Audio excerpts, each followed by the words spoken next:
Two 14-year-old best friends are dropped off at school on a cold February day, but they decide not to go in.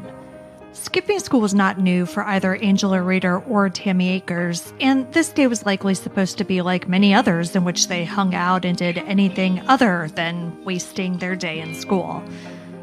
But even after the final bell rang, there was no sign of the pair. They didn't return home that day, or the day after that. In fact, neither teenager has been seen since that day in 1977. While the teens were initially written off as runaways, now 44 years after their disappearance, the investigation indicates that something much worse happened to the two girls, and a sexual predator and murderer may be at the center of it all. When a person goes missing, there's a special kind of pain in the not knowing. I want to tell the stories of those who never came home. I want to tell you the story of Angela Rader and Tammy Akers. I'm Kona Gallagher. And I'm Ethan Flick. And this is And Then They Were Gone.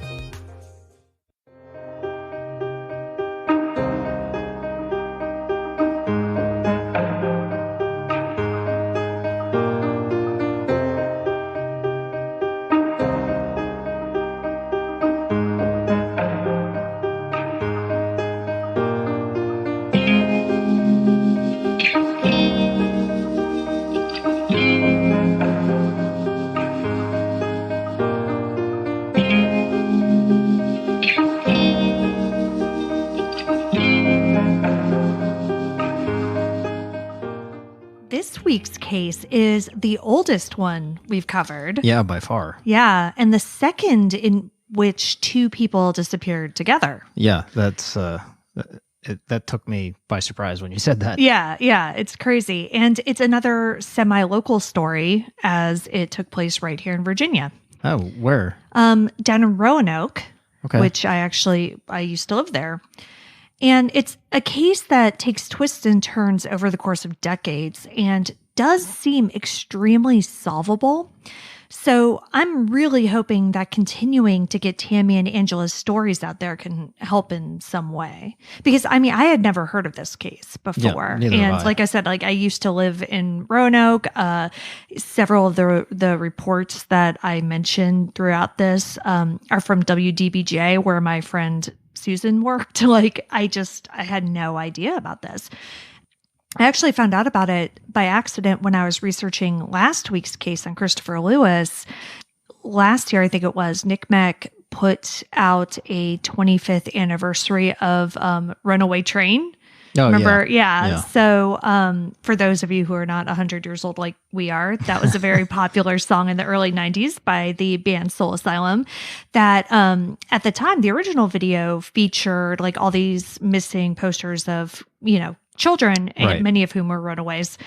And it actually led to several of the kids in the videos being found and eventually coming home. Yeah. So for the 25th anniversary, NCMEC had a bunch of artists redo the song. And then what's really cool, because we're in 2021 technology, or 2020, whenever it was, it's online. And when you go to it, they'll show posters of kids who are missing in your area. Oh.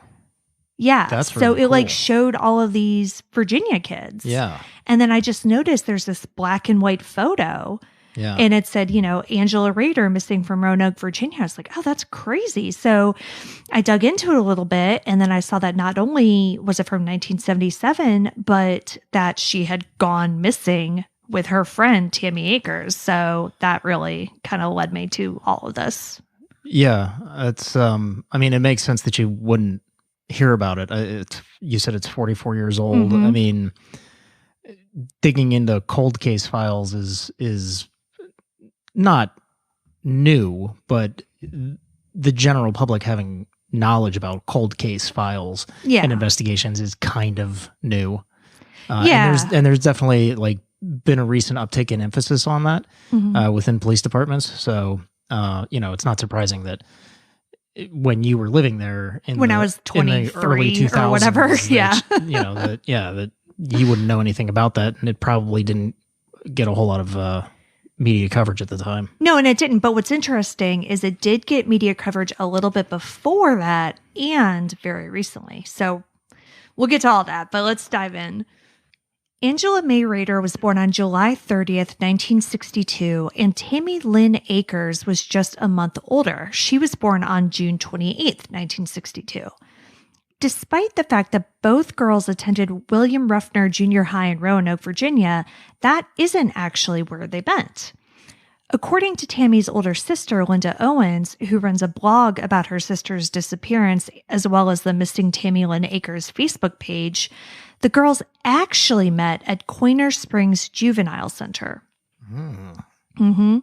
Tammy was there for truancy, but Linda isn't sure why Angela was sent to the center. But the girls took a liking to each other and exchanged addresses and phone numbers and, got really excited when they found out they went to the same school. So once they were back home, the pair became fast friends. Because of her sister's blog, I know a lot more about Tammy's childhood than I do about Angela's. Tammy was the youngest of 4 children and didn't come from a very stable home. Originally from West Virginia, the family moved to Roanoke in 1960. Linda believes that this move was in part a decision by her father to isolate the family from extended family members. The household was abusive, and Linda characterizes her father as an alcoholic who couldn't keep a job, so the Aker children's childhood was marked by instability, poverty, and abuse. Tammy's parents eventually divorced, but their mom remarried, and according to Linda, the abuse continued. As Tammy grew up, she started to have behavioral issues. She hated school, as you could probably tell from her truancy. Who likes school at that age? Yeah, exactly. And, it sounds like she just got into a lot of kind of low-level teenage trouble. She was like running around again and skipping school and things like that. But according to Linda, she wasn't out of control or anything like that. Like, she definitely had behavioral issues, but, she said she was still a sweet girl and, always very kind and everything. She just didn't like school and, came from an environment that didn't have a lot of rules and structure. I came from an environment that did have a lot of rules and structure, and you were still bad. And I skipped school so much more than my parents now. Hopefully they don't listen to this. I don't want you getting in trouble. Well, I'm 40 now, so what are they going to do? I don't know, but I don't want Ava mad at either of us. When the girls disappeared, I mentioned that they were written off as runaways. It sounds like the prevailing theory was that the girls basically thought they were grown-ups and just took off, which was fine. I don't know. It was 1977, though, so, I guess that belief is a little less shocking to me than our last case, which was Christopher Lewis, who was written off as a runaway when he was 13 in 2014. Yeah, I guess it's the 70s, but it's still... No, they're still 14. Right, and it still seems eerily convenient for law enforcement to just say, well, they have these truancy issues, so they must have been runaways. Or even if they had a history of running away, they ran away. Well, they did. And 14-year-old girls. Exactly. That's the part where it's like, oh, they ran away before. So I do get it at first, because as I get to, even their families were like, oh, whatever, they'll be back. But obviously they weren't. Yeah, as days pass. Yeah. And then, the police still didn't really kick into gear. So we'll get into all of that later. But, going back to the time when they actually ran away, right? So these 2 girls are 14. Linda, Tammy's sister, disagrees with, this characterization in general. She doesn't say that Tammy thought she was a grown-up, She says in her blog, quote, "Tammy was not in a hurry to grow up. All she ever wanted was a normal, loving home. What she couldn't understand or accept was the fact that our family didn't do normal. It was dysfunctional, and acts of kindness or love were often seen as weaknesses." End quote. And Tammy was also afraid of the dark and actually slept in bed with Linda until Linda got married and left home, which was about a year prior to Tammy's disappearance. Now, there are a few more things that I want to bring up about the Akers family that I think are important in terms of the circumstances around the girl's disappearance. Tammy's parents were married when Tammy's father was 31 and her mother was just 14. Yeah. Now, Tammy's mother, Helen's parents had to sign off on this marriage, which they did. And West Virginia in the 60s, you said, right? Yeah, in the 50s. 50s, yeah. Yeah. That was pretty common. Yeah, and so they got married when she was 14, and then Helen had 4 children back to back to back to back, starting at the age of 16. So from 16 to 21, she just had 4 babies. Okay. Yeah. So there's that. And then, when I just mentioned that Linda, Tammy's older sister, left home and got married about a year before Tammy disappeared. Well, Linda wasn't that much older than Tammy. She got pregnant when she was 15 and got married and moved to Oklahoma with her husband. And so I'm only bringing this up just because I do think it helps explain the years leading up to the girl's disappearance and what was considered to be normal and what was considered to be okay and the type of life that they were living, because it really comes into like what we're getting ready to talk about. You said that her parents got divorced though, correct? Yes. And that happened a year previous to the disappearance. No. It happened before that. Yeah, a long time ago. Okay. Yeah. No, it was Linda who got married and moved away the year prior to the disappearance. Oh. Yeah, the divorce happened several years ago. So Tammy, who was the youngest, was raised more by their stepfather than their actual father. But their stepfather was also abusive. So, and I'm assuming that we're going to delve into the type of abuse that was happening at the house? Yeah, so there was a lot of abuse happening just in general. At the house, the way Linda describes it, it just took the form of mainly emotional abuse and kind of harsh punishments. From stepdad? From stepdad and mom, it sounds like. And then their father when he was in the house. Yeah, if they like put their feet up on the coffee table, like it was, they got the strap. It was stuff like that. Very harsh punishments for very minor infractions. Yeah, inappropriate punishments, yeah. Right. It doesn't sound like there was any sort of sexual abuse or anything like that going on. Okay, because that's where my mind went when you mentioned the age difference and the time or the age of mom when she got married was 14. Right. And then fast forward to the daughter is now 14. Yeah. Well, to me, where I think that is more relevant from the mom's perspective when Tammy disappeared was she was thinking, okay, yeah, she ran away, whatever, she's 14. Because in her mind, like that's an adult, that's basically. When she started her right? adulthood. So yes. like it's not the way we look at it as a 14-year-old being a child. Right. Yeah. No, that's just pedophiles have a tendency to stay in their same age group and gender. So that was where I was going, at least my initial thought. But if that was not the case, then... Yeah, it doesn't seem like it was. Okay. In 1970, when Tammy was about 8 years old, the Akers family moved to 404 Marshall Avenue in Roanoke. This home was right down the street from what they called the shop. The shop was a silk screening store that was owned by the Bramblett family.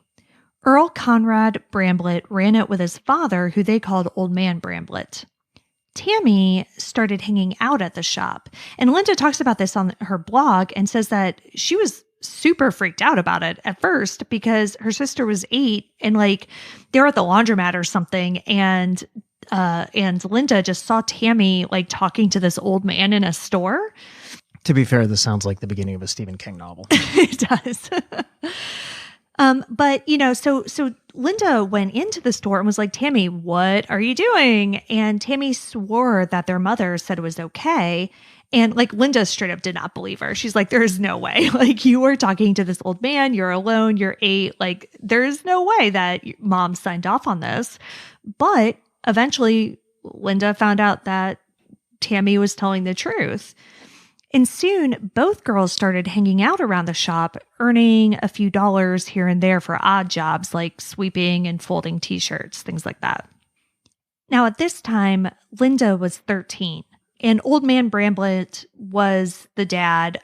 Earl Bramblett was, the son who was the actual owner of the business. Right.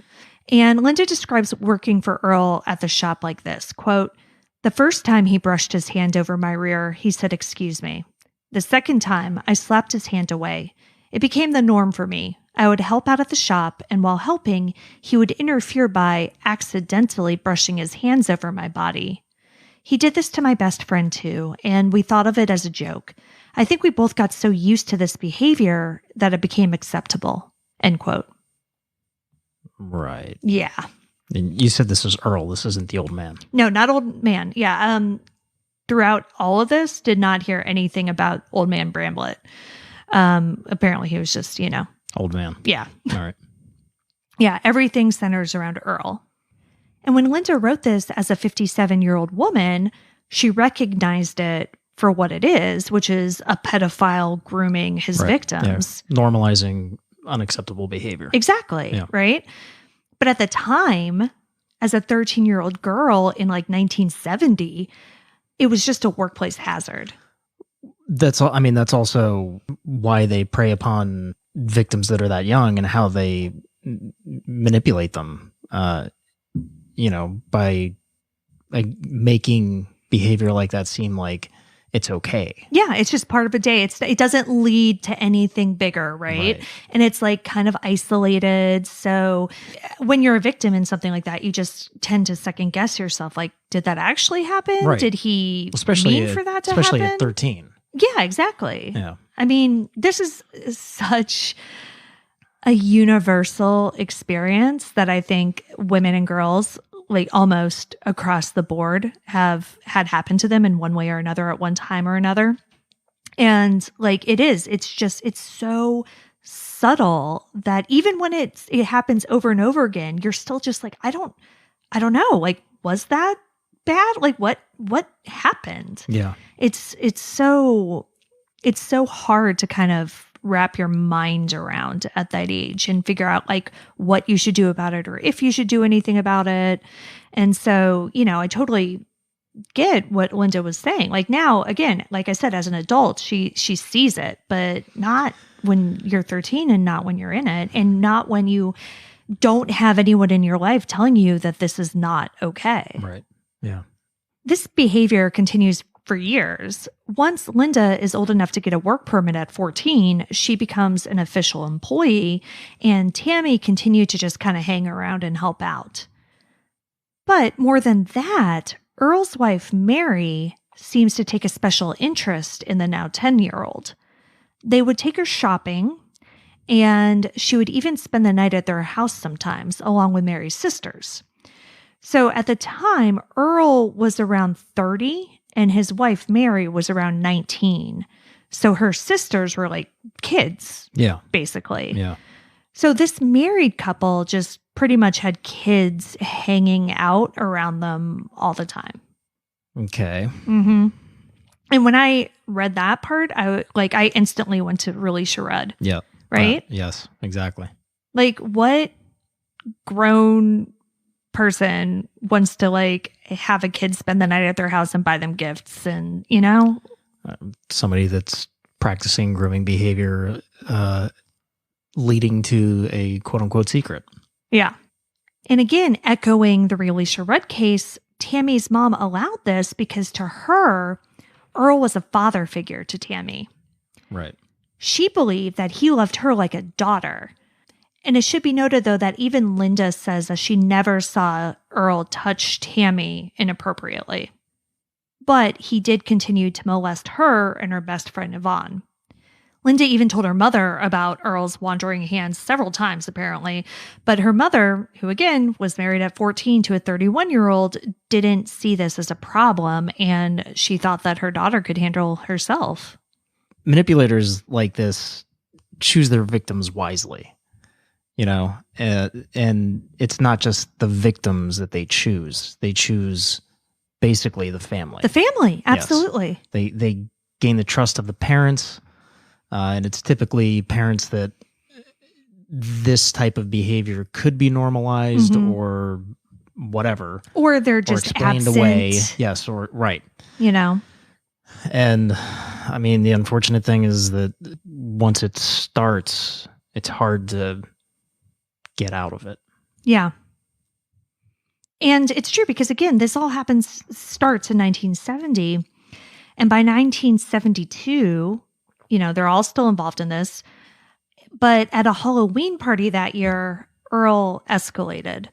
Linda doesn't get into details about what happened between her and Earl, but she does say on her blog, quote, "I would have been raped if I had been alone with him," end quote.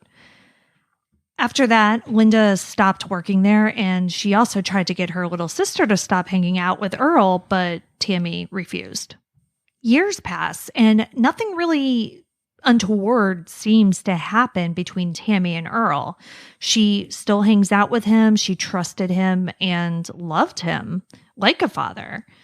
Linda is still suspicious that something bad is happening there, but both Tammy and Earl deny it.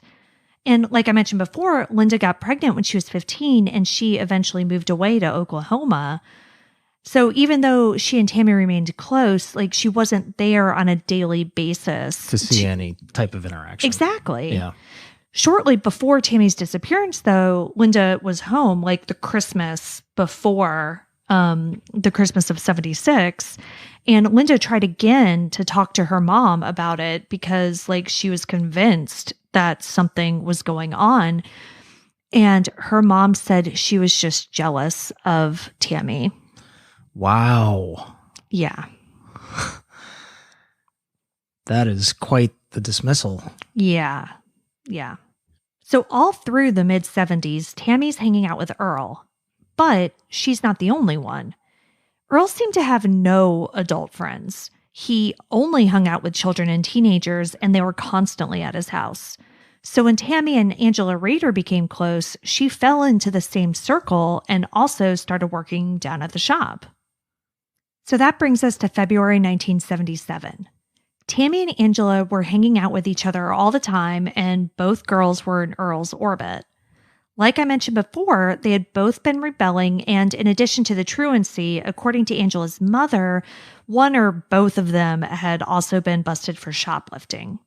Minor stuff. Again, low-level kind of teenage trouble. Right. And like I said, they had even run away together a couple of times before. In 1997, Angela's mother, Dorothy Rader, told WDBJ Roanoke's CBS affiliate that she wasn't worried, immediately when the girls disappeared, saying, quote, "At first I thought, well, she's come back and been found before, and of course she'll be found," end quote. So again, I bring that up because it's not just coming from Tammy's family, right? Angela's family, who I know much less about, still was of the same mindset.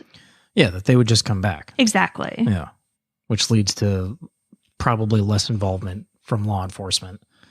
Mm-hmm. Well, especially when the family's not pushing for it at first. Right, yeah. And in the days and, maybe weeks, I don't know, but definitely in the days following their disappearance, neither of the families was banging down doors at the police station or anything like that. Right, which is bad for a missing person. Right, because those first couple days are critical, but if nobody considers them to be in danger, nobody's going to really look that hard. Yeah, and I don't mean to keep dismissing the fact that it was 1977, but things were different back then. Right. There isn't much information available about February 6th, the day before the girls disappeared, so I don't really know what they were doing or who they were hanging out with. But it sounds like the girls may have stayed the night at Angela's house that night, which was a Sunday, because the next morning, apparently Angela's sister drove them to school. At least that's what's been reported a bunch, that Angela's sister drove both of the girls to school. This is the morning that they went missing. Yeah, February 7th. They didn't go to school. So we have Angela's sister as the last known person to see them. Right. Well, officially. All of this is kind of in question. In that same WDBJ interview, Angela's mother says that the two girls spoke on the phone the night before the disappearance. So maybe they weren't together that night, and Angela's sister only drove her in. So I don't know. And Angela's mother also says that there was a third girl who was with both of the girls on the night of the 6th, but this girl has never been identified. So, again, it's been 45 years. Yeah, sure. 44 years. And, these interviews are done at different times, and this information is compiled at different times. So I think some of the details get a little hazy. Right. But whether they arrived together or not, both girls did make it to William Ruffner Junior High School and were seen together by other students that morning. Now, initial reports said that Tammy and Angela were later seen hitchhiking, but Angela's family says that this is untrue. According to the Help Find Angela Rader Facebook page, they were seen getting into a blue car driven by a man. The Rader family believes that this man led to the girls' disappearance. But backing up, no one at first thinks anyone led to the girls' disappearance other than the teens themselves. Right, yeah, because everybody's assuming they just ran away. Yeah. And that's probably why there isn't a whole lot of information about the early days of the investigation, because there really wasn't one. And even when the girls didn't return in a few days or even a week or a month, while the family started to think something was wrong, the police still didn't seem too concerned. Tammy's mother, Helen Akers, called authorities every week for months in 1977, but received little information in return. However, her efforts did catch the eye of a local reporter who wrote an article in October of 1977, which was seemingly the first media coverage of the disappearance. And that was 8 months later. Yeah, so we don't have any information on initial investigation. Nope. We don't know if Earl was ever looked into. We probably don't know what color car Earl was driving. No, the color car is interesting, but no, it was never mentioned if Earl had a blue car. And nobody was thinking of Earl at first. Nobody had any suspicions about him at all. And it wouldn't be until 3 years later, in 1980, that the families would receive a word about a person of interest in Tammy and Angela's disappearance.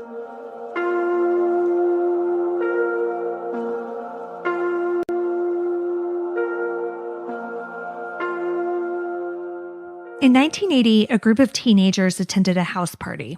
At one point, the host of the party reportedly, quote, went crazy. He started crying and said that he wished he hadn't hurt Tammy because he loved her. He then pulled out a gun and started shooting at his wall. The host of the party? Okay. Earl? Earl. Yeah. Yeah. So the kids at the party were understandably freaked out by this entire scene, so they ended up reporting it to police. Now, police, I think, were probably a little skeptical of this whole situation, but they checked it out, and when they went to Earl's house, there were bullet holes exactly where the teens said they would be. Bramblett denied having anything to do with either Tammy or Angela's disappearance, and police had no actual evidence. So while Earl became a person of interest in the case at this point, nothing beyond that really happened. But this is when the families were first made aware of Bramblett's possible involvement. Gotcha. 3 years later. Mm-hmm. And the Rader family didn't even really know Earl Bramblett. They knew that Angela worked down there, but he just wasn't a part of their life in the way that he was a part of the Akers' life. So he was very far off of their radar. Yeah, right. He was just their employer. Yeah, I'm sure that never crossed their mind. The Akers family, on the other hand, had a long history with the shop owner. And at least for Linda's part, though Earl hadn't been on her radar in terms of her sister's disappearance, she quickly became convinced after speaking with police and hearing about that party. And in fact, though no arrest would come for Earl Bramblett at that time, he wouldn't stay off police's radar for long. In 1984, he was arrested for molesting a 10-year-old girl, but the charges were eventually dropped.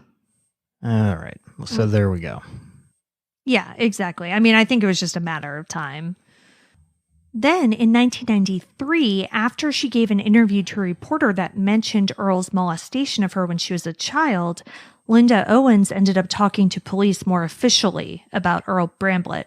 She recorded a statement to police detailing the abuse in July of 1993 and even visited with the district attorney. She was hoping to help a few of Earl's other victims come forward. Exactly. Yeah, because I mean, I think at this point the statute of limitations is out.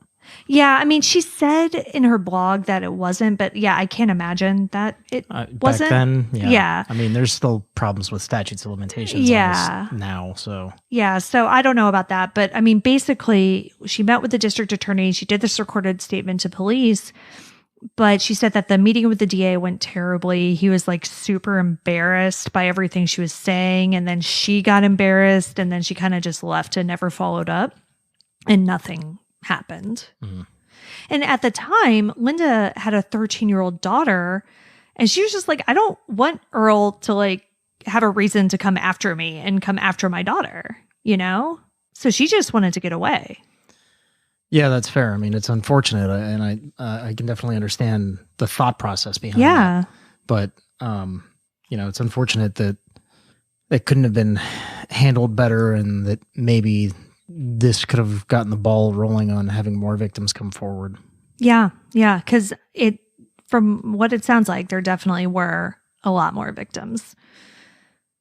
But Bramblett's luck would soon be running out. On August 29th, 1994, a house fire broke out in Vinton, Virginia, which is just a few miles outside of Roanoke. Inside, firefighters found a gruesome scene. 37-year-old Teresa Hodges' body was on a couch, still burning. She had also been strangled. Upstairs, they found 41-year-old William Hodges. He had been shot in the left temple, but not burned. A .22 with the barrel removed was next to him. Also upstairs were the bodies of the Hodges daughters, 11-year-old Winter and 3-year-old Anna. They both had been shot. Initially, authorities believed that Hodges had murdered his family before shooting himself.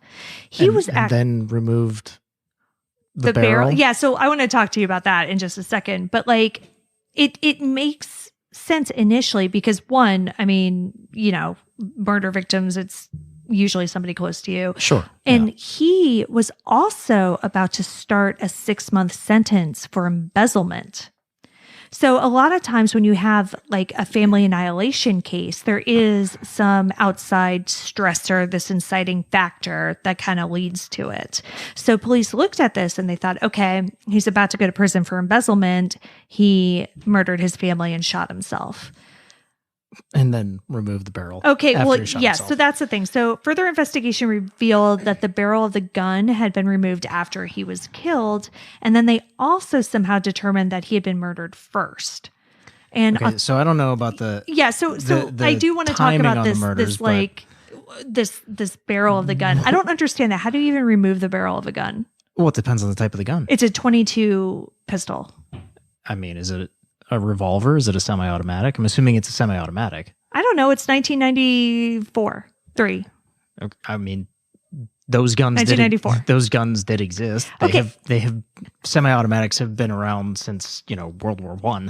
So, I mean, yeah, you can remove a barrel. I what I'm confused about is why it took further investigation to discover that the barrel had been removed post-mortem? No, I think they always knew that the barrel was removed, but like they still thought that he had killed everybody. And then while the bullet was like bouncing around in his skull, he was like, I think I'll just take my gun apart. I don't know. Listen, I don't know. Barrels don't just magically fall out of guns. Like, you have to take the gun apart to get the barrel out. So it's like, I don't understand how you would need further investigation to discover that the barrel had been removed from the gun. Yeah, I don't know. Well, luckily, I mean, like I said, it doesn't sound like it took them long to figure it out. Okay. I mean, I would think glancing around at the scene, you might notice that the gun's not in one piece. I'm not a detective, though. What do I know? Listen, neither am I. So in addition to the barrel of the gun, and somehow, I don't know how you would determine that he died first when everybody was murdered, like kind of around the same time. Right. But in any case, they also found that the phone lines had been disconnected and that the fire was an arson. So they found a flammable liquid had been dumped all over the house. Once they determined this, police started to widen the investigation into the Hodge family's death. So they decided to interview the family's close friend and boarder, Earl Bramblett. Mm-hmm. And that is where we're leaving off this week. Dun, dun, dun. I know. Cliffhanger. Yeah. So we still have a lot to talk about. We're going to obviously talk about, the police's interview of Earl Bramblett when it comes to the Hodge family murders and how that really makes police and everyone really take a harder look at Earl. So, all right. But before we end for the week, I just wanted to, chat with you and kind of get your impressions of where we are right now. So we have Earl Bramblett, who the girls hung around, who claims to have loved Tammy like a daughter. Her sister, Linda, did suspect that something more was going on there, but admits that she never saw anything happen. And then, we have this party in 1980 where these kids say that he cried and said he wished he hadn't hurt Tammy. Like, what are your thoughts on that? Where's Angela then? Right, exactly. Like, it's crazy to me that he didn't, go into like where Angela could be. Right. Yeah. So, I mean, like two girls disappeared. I guess maybe he had more of a relationship with Tammy. Yeah, I mean, he certainly did because, he knew Tammy since she was 8. He wouldn't have met Angela till she was like 13. Yes, so he definitely didn't have as much of a relationship with Angela. Yeah, but it is interesting to note that he only mentioned Tammy's name. Yeah. And not Angela. Yeah, but I have to imagine if something happened to Tammy, it had to have happened to Angela too. But maybe right? Maybe he just doesn't regret. Well, yeah, maybe he just doesn't care. Yeah, maybe like that's not something that he would cry about. This is also somebody that supposedly murdered an entire family. Right. So his moral compass is not exactly centered. Clearly. I mean, do you think there's any chance that in this scenario that we're thinking of where he hurt Tammy, that Angela somehow got scared and ran away? I mean, sure, anything's possible, but it seems strange to me that if something was happening or did happen to Tammy, that Angela would run away and not seek help and still be like on her own, living her own life 44 years later, right? I think it's more likely that, posturing a theory that he wanted to progress the relationship perhaps, and then things got uncomfortable or weird, much in the same way that Linda mentioned that she was at a party with him. Oh, yeah, the Halloween party, where she said she would have been raped had she been alone with him. So maybe that's kind of his MO, and he tried to do the same thing, but Angela was also there, and maybe there was some sort of confrontation. And that does make sense because, like we said, Tammy has been in his life for so long, and seemingly nothing terrible, has happened up to this point. Yeah. And so, if he did hurt them, like what would have made things go so wrong? Yeah. I mean, maybe Angela intervened. Yeah, maybe. And then everything went south. Next week, we're going to pick up right where we left off and talk about the quadruple murder in Vinton that the police end up questioning Earl for. And we're going to talk about what happens to him, what he says after he goes to prison. Okay. Because he's got theories of his own about what happened to Tammy. Oh, All right. And apparently they don't involve him doing anything. So we'll talk about all of that. And we're also going to talk about theories with Angela, which are actually separate, and a new possible huge break in the case that just happened last summer in 2020. All right. I'm looking forward to it. I know it's going to be good. So thank you guys for sticking with us for this. Sorry about the cliffhanger, but we are going to come back to you right next week with the ending of Angela Rader and Tammy Akers. So we will see you next week. See you next week.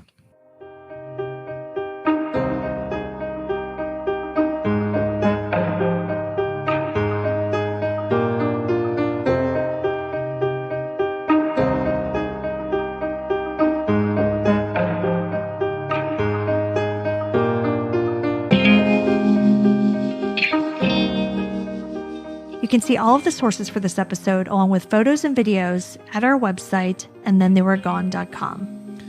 And be sure to follow us on social, and Then They Were Gone Pod on Facebook and at ATTWG Pod on Instagram and Twitter. If you like what we're doing, please subscribe and consider leaving a 5-star review on Apple Podcasts. It will help new listeners find us, and the more people that listen, the more chances we have of bringing someone home. And Then They Were Gone is hosted by Kona Gallagher and Ethan Flick. All research, writing, and editing is done by Kona Gallagher. Theme music is The Stork by Ketsa. Additional music is provided by Kai Engel. And Then They Were Gone is a Little Monster production. Hey, you can do it!